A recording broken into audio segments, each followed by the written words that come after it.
Bienvenue à cette conférence Vinekeep autour de la transmission des savoirs, de l'acquisition de compétences en vitiviniculture.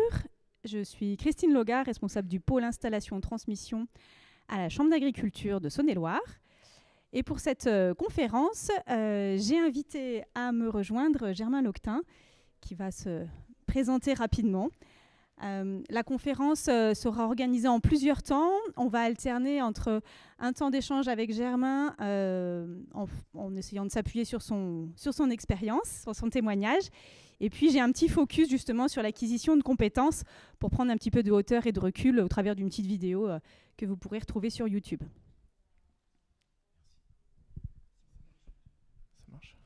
Bonjour.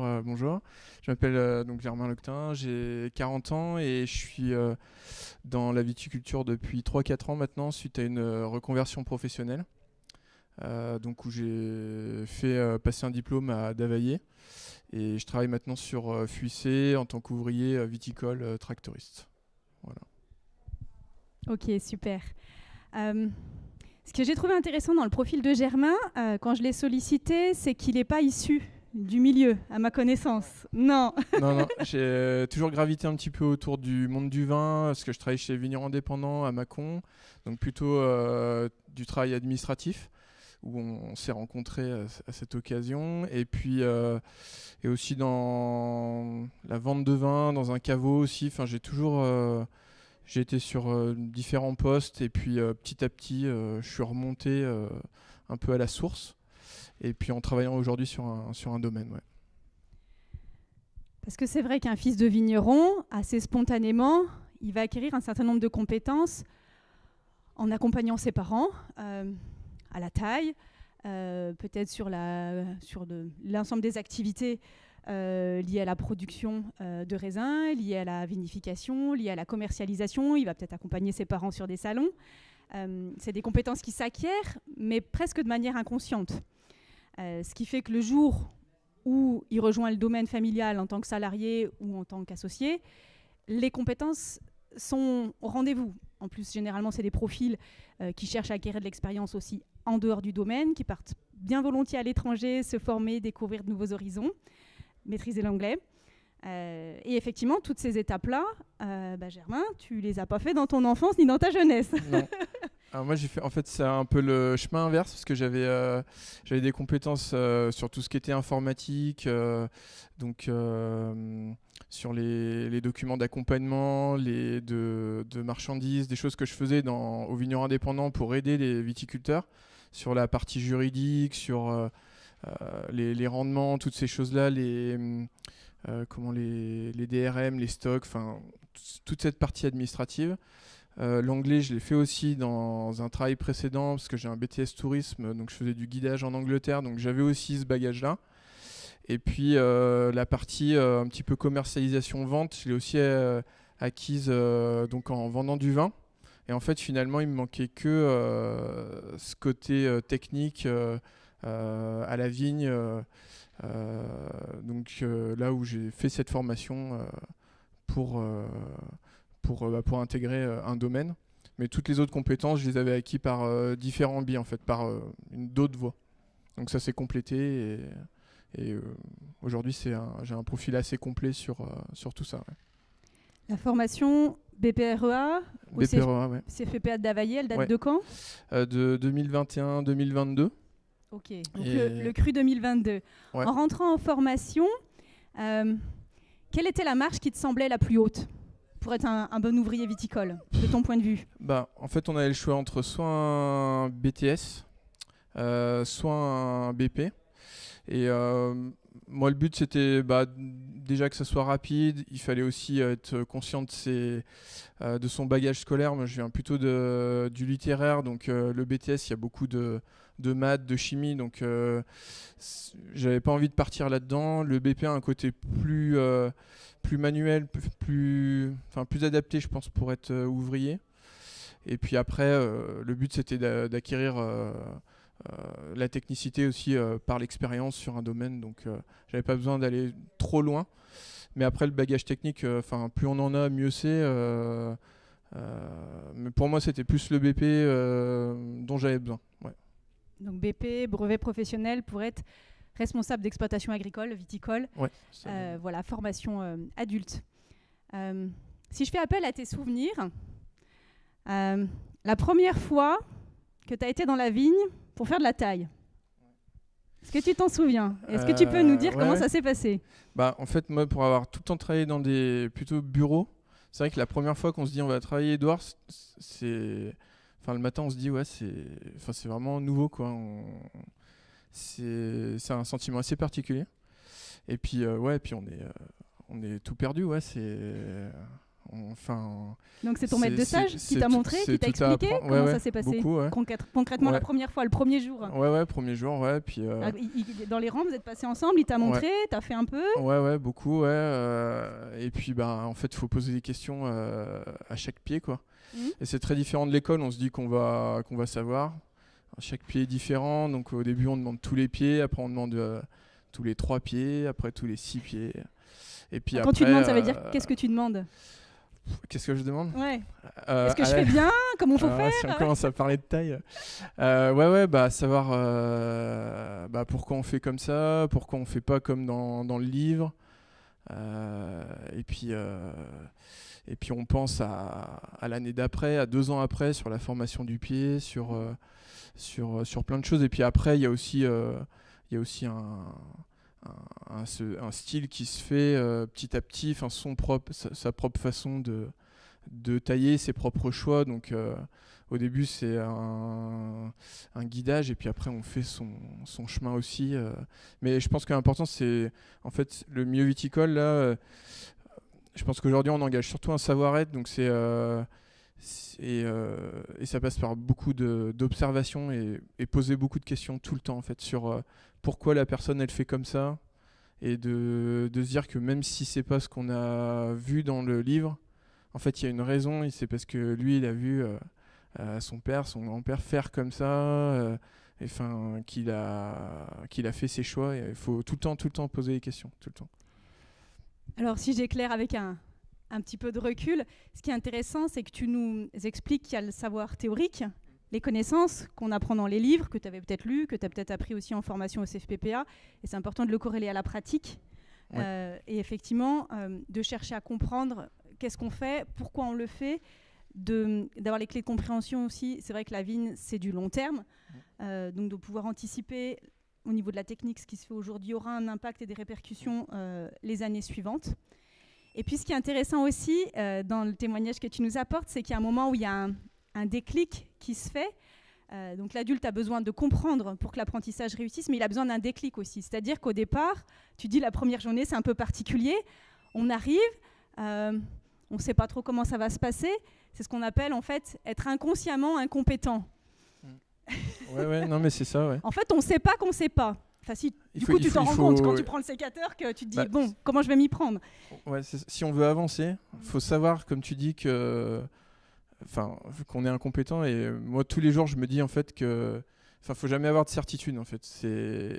Sinon, on est bloqué, en fait. Dans les 4 phases de l'apprentissage, et c'est ce que reprendra la petite vidéo, effectivement, dans les 4 phases, il faut effectivement... toujours, on apprend toujours, et toute sa vie, hein. Mais donc, le déclic, ça permet ensuite d'être consciemment incompétent. On se rend compte qu'on ne sait pas. Et c'est là où ça demande le plus de motivation, le plus d'envie. Et ça peut aussi amener beaucoup de questionnements, parce que du coup, ce n'est pas facile d'apprendre une nouvelle compétence. Ça veut dire qu'il faut aussi savoir prendre son temps, faire les choses étape par étape. Et puis ça vient progressivement, mais il faut garder la motivation et la niaque, quoi. Ouais, puis à 40 ans, faut accepter de plus savoir, en fait, un peu d'humilité, quoi. Ouais, beaucoup. Ouais. Faut recommencer chaque jour, et c'est ça qui a été je pense le plus dur dans le diplôme, en fait. C'est tous les jours on voyait par exemple la taille, donc on se disait tiens, ça va, demain on va parler de 2-3 choses, je vais savoir un petit peu de quoi je parle, on s'approprie un peu la chose. En fait, le lendemain on parle de vinification, on parle de chimie, on parle donc on recommence à zéro. On se dit, là, ça fait une semaine, ça va aller. En fait, on va parler du végétal, on va parler de photosynthèse, de tout. Et en fait, tous les jours, on se dit qu'on n'avance pas trop, quoi. On pédale un peu dans la semoule. Et puis, en fait, avec les stages, au bout d'un moment, on se dit, ouais, ça y est, ça vient tout d'un coup, tout s'imbrique, on commence à voir. Et après, dans le boulot, quand on commence vraiment la viticulture, je trouve c'est pareil, on réapprend des choses de pratique, donc il faut de remettre en question toute une année scolaire, de remettre en cause tout ce qu'on a appris. Et puis on a fait des conférences là sur la taille physiologique, il faut revoir, ça correspond pas forcément aux choses qu'on fait actuellement. Donc il faut tous les jours en fait se remettre en question. Voilà. Les stages du BPREA, tu les as fait sur un domaine? Oui. Après, du coup, tu as été salarié? J'étais salarié. Dans le même domaine? Ouais. Et aujourd'hui? Et aujourd'hui, j'ai fait un deuxième domaine. C'est vrai que je voulais voir toutes ces choses, voir beaucoup de choses différentes. C'est vrai que quand on commence, on a envie de ça. Et puis, puis voilà, le chemin se fait petit à petit. Ouais. Est-ce que c'est facile de passer d'un employeur à un autre? Comment ça s'est passé pour toi? Non, c'est pas forcément facile, ouais. Comment dire? On est dans un cycle d'apprentissage. Alors c'est vrai que parce qu'au bout d'un an, 2 ans de salariat, ouais. T'as fait dans la première expérience? Un an après le BP. Ouais. Tu savais pas tout? Je savais pas, non, et puis je savais pas encore tout. Donc c'était. Il y a plein de raisons, mais c'est vrai que la motivation principale, c'est d'apprendre, de voir plein de choses, des techniques différentes, de travail des sols, de vinification, de matériel. Là, il se trouve qu'aujourd'hui, je fais beaucoup de tout ce qui est tractoriste, beaucoup de machines. C'est différent, ouais. C'est sur un domaine familial. Et puis là, c'est un petit peu moins familial. C'est un côté, il y a plus de techniques, plus de matériel surtout sur le travail des sols, sur différentes choses. Il y a des avantages partout. L'important c'était de voir des choses différentes. Ouais. Voilà. Ok. Comment tu te projettes pour la suite? Là, je vis un peu. Je vois. Pour l'instant, je suis bien dans ce que je fais. Donc, je me projette pas forcément à très long terme. Non, pour l'instant, je suis là où je suis. Dans le domaine, ça se passe bien. Énormément de choses à apprendre, donc pour l'instant, j'apprends je fais ce que j'ai à faire. Ouais. Donc voilà.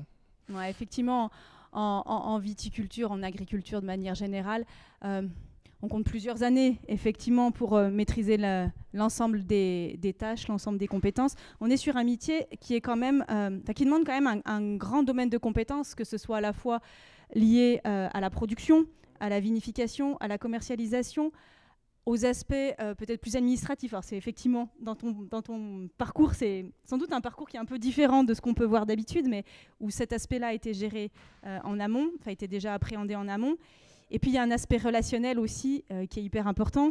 Alors aujourd'hui en tant qu'ouvrier viticole, peut-être demain en tant que chef de culture ou en tant que jeune installé en viticulture, il y a aussi un aspect relationnel avec les futurs salariés, avec peut-être les futurs associés, avec les clients, avec les fournisseurs. C'est peut-être un volet que tu vois un peu moins aujourd'hui, ou est-ce que c'est des tâches qui te sont confiées aussi, cet aspect relationnel? Ouais, j'ai moins d'aspect relationnel, j'ai moins d'aspect administratif. Là, je suis vraiment sur la partie technique. Mais comme tu dis, c'est des cycles longs. Et en fait, la taille, on a fait 3 cycles de taille, 4 avec l'année scolaire. Mais en fait, j'ai vu que 3 fois ce que j'ai fait. Et en fait, c'est rien. Je vois seulement. Tu dis, j'ai vu que 3 fois au moment de la vendange, c'est ça? La taille que je fais, je vois les répercussions. En fait, ça fait que 3 fois que je vois les répercussions de ma taille. Donc en fait, c'est rien. Il va falloir vraiment 10 ans pour voir ce que je fais, mes pratiques. Tout ce qui est pratique de traitement sur les enjambeurs, en fait, ça fait que 2 fois. Donc j'ai plein de choses à peaufiner et comme c'est des choses qui reviennent qu'une fois par an, en fait, il ne faut pas louper le coche à chaque fois. Donc j'essaye de noter tout ce qui a été, ce qui n'a pas été dans un petit carnet sur ordinateur et pour chaque année en fait relire avant la tâche que je dois faire et me dire l'année dernière j'ai fait telles erreurs, il y a ça qui a été, ça qui n'a pas été, et puis de s'améliorer en fait. Une fois par an, on a une fenêtre pour s'améliorer, quoi. Donc prendre le temps. Si je te fais changer de casquette, on imagine, t'es ton employeur ou ton ancien employeur. D'après toi, qu'est-ce qui se passe pour eux? Comment ça se passe dans leur tête au moment où ils se disent bah tiens, je recrute un salarié, il sait pas faire. D'après toi, qu'est-ce qui se passe pour eux à ce moment-là? Bah, après, je pense que de ce que m'a dit mon employeur actuel, c'est qu'on peut avoir plusieurs niveaux de lecture en fait d'une tâche. C'est soit quelqu'un sans compétence, on peut lui dire bah, tu tailles, tu fais une baguette, un courson, et voilà, ça s'arrête là, il fait baguette courson toute la journée. Et puis après, avec le BP, avec un BTS, on peut avoir une réflexion sur les flux de sève, sur des choix beaucoup plus... on va au-delà de ce qui est demandé. Des bourgeonnets, on peut faire les choses très simplement. Et puis on peut avoir un côté une approche très poussée en fait de chaque tâche. Mais le but premier, c'est d'être... en fait, on parlait de ça, c'est d'être médiocre, mais ça ne veut pas dire être mauvais, mais ça veut dire juste faire ce qu'on demande. La tâche de base. Ni plus ni moins. Il ne faut pas aller au-delà de ce qu'on demande si on ne sait pas le faire. Il faut juste faire au moins ce qui est demandé proprement. Et comme c'est des choses qui sont très répétitives, il faut le faire. Il ne faut pas commettre une petite erreur parce qu'on a une idée de quelque chose. Sinon, ça a un impact assez énorme sur tout le cycle végétatif ou sur autre chose. Mais oui, de faire simplement ce qu'on demande, donc observer, poser des questions et appliquer rigoureusement ce qui est demandé. Ouais. Et je pense que c'est ça qu'on attend. Voilà.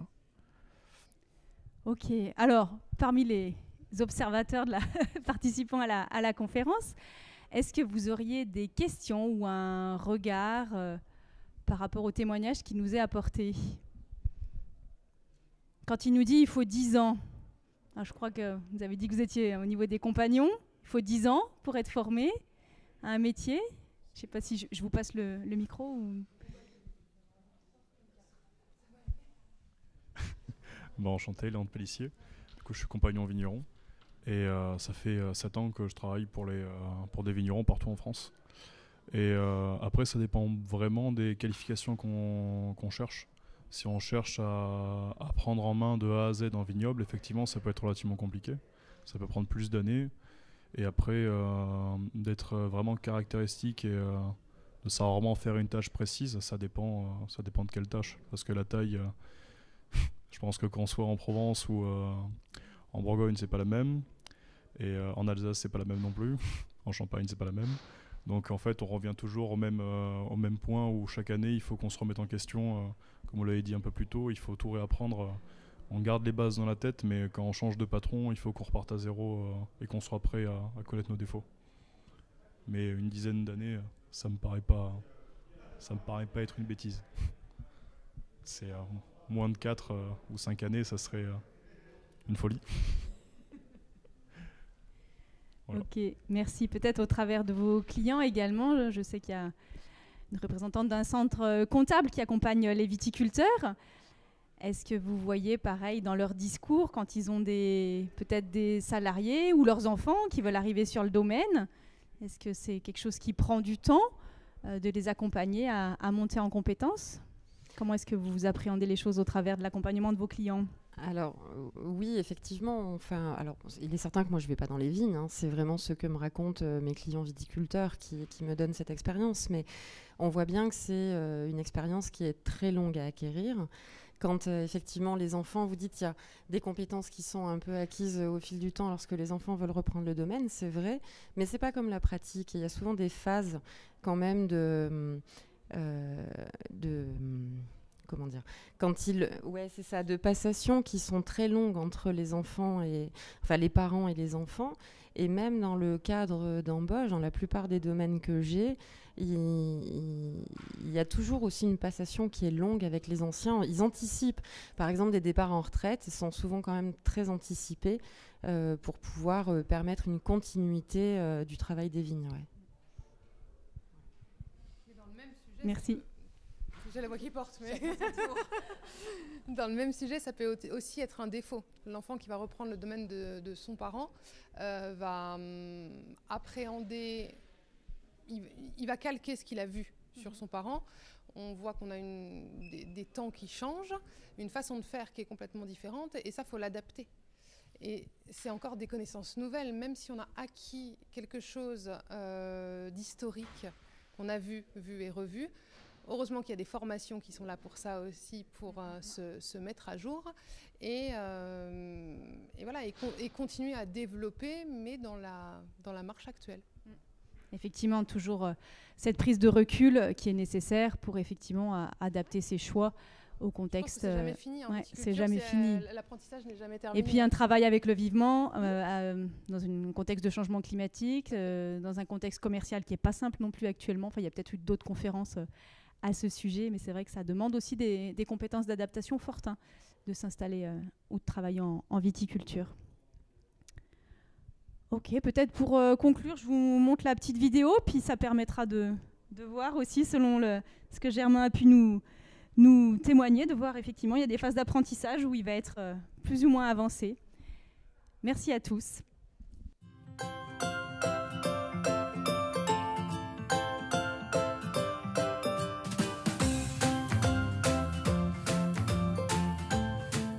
Bonjour, c'est Cyril du site apprendreviteetbien.com. Dans cette vidéo, je vous propose de découvrir les 4 phases de l'apprentissage définies par Maslow et reprises ensuite dans la PNL. Premièrement, l'inconscient incompétent. Je ne sais pas que je ne sais pas. À ce premier stade, la personne n'a pas les compétences et n'a pas conscience de ce manque de compétences. Elle ne sait pas qu'elle n'a pas la capacité de comprendre et de faire quelque chose en particulier à cause d'une insuffisance de savoir ou d'expérience. Intérieurement, ce stade ne cause pas vraiment de problème. Deuxième. Par exemple, le premier jour où Germain a été dans la vigne pour découvrir la taille, ou peut-être aussi la première fois qu'il est monté dans la jambeur, où il s'est dit « mais c'est facile, ça va bien se passer ». Et puis après, il va y avoir le déclic, effectivement. La phase 2. Le conscient incompétent. Je sais que je ne sais pas. Dans cette seconde phase, la personne prend conscience de son manque de compétences. Elle se rend compte qu'elle ne possède pas assez de savoir ou de savoir-faire pour réaliser quelque chose. C'est le moment de la prise de conscience qu'un apprentissage est nécessaire. Et cette prise de conscience peut être parfois douloureuse. Troisièmement, le conscient compétent. Je sais que je sais. À cette troisième étape, la personne s'engage dans un processus conscient d'apprentissage. Cette étape demande un effort important d'attention pour réaliser la nouvelle tâche. C'est souvent la phase la plus longue. L'apprentissage demande de la répétition et de la ressource attentionnelle jusqu'à parvenir au 4e stade. Donc là, effectivement, la phase 2, plutôt la phase de formation en BPREA, plutôt la phase de démarrage de salariat. Puis aujourd'hui, peut-être que tu te situes phase 3, où ça demande... comment tu te verrais? Bon, je peux mettre la 4e aussi, mais... Non, en fait, je pense que je suis jamais trop passé par la phase 1. La phase 1, je me suis toujours dit en fait que je savais pas. Et j'en avais vraiment bien conscience. Et puis, non, oui, aujourd'hui, je suis plus dans la phase 3, ouais, avec beaucoup de répétitions et puis encore des erreurs, mais toujours de façon assez consciente. C'est vraiment la phase 1 qui est, je pense, qui est le plus dangereux pour quand tu veux évoluer, ouais.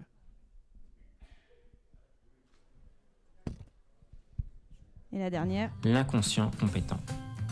Je ne sais plus que je sais. À ce moment, la personne atteint un stade où la compétence est complètement acquise. L'expérience est suffisante pour réaliser l'action de façon efficace et automatique. C'est le niveau de l'expertise. Vous souhaitez voir d'autres vidéos comme celle-là? Alors abonnez-vous à la chaîne. Donc on te souhaite que dans la suite de ton parcours, tu arrives à la phase 4 et que les automatismes soient ancrés. Une belle continuation à toi. Merci. Bon après-midi à tous.